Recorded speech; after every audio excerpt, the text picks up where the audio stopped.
Hello, our story for education this week is the story of Abram and Sarai.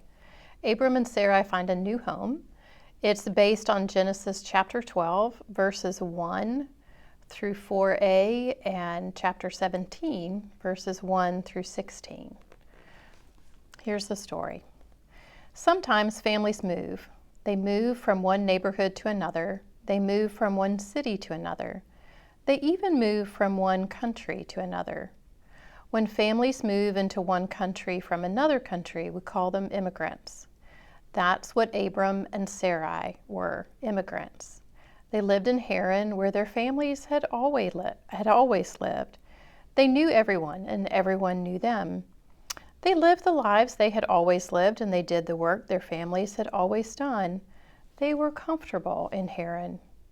Then God came up with a new plan for them. One day God said to Abram and Sarai, I want you to move to a new country. I've got a new home for you there. I've got a new life for you. I've got new work for you to do. I want you to live in your new country and work there. Just by living there and doing good, you will make everyone's lives better. Abram and Sarai must have been worried about moving. It's hard to leave what you know, but they left right away for their new country, the land of Canaan. Like all immigrants, they must have felt strange there at first. They must have felt alone. They must have worried what would happen to them in this new place. But when they got to their new country, God met them there. God said to them, I'm going to give you a family. They'll live in this new country and call it their own. They'll make a home for themselves here. Because you're starting a new family in a new land, I'm giving you new names. Abram, you'll now be called Abraham. Sarai, you'll now be called Sarah. So Abraham and Sarah started all over in their new country, just like many immigrants do today. They had a new place to live, they had new names, they had a new family, and before too long, they began to feel at home.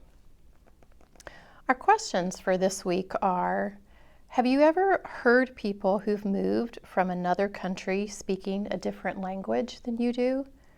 Do you know the name of their language? Look for those around you who've moved from another country. Ask them where they moved from and what their life was like there. How can you help others feel at home in their new country? I wonder if you've also had times when you have felt new, maybe at a new school or in a new neighborhood, a new town. Sometimes if we can put ourselves into someone else's shoes, we can be good at welcoming them. I hope you have a great week.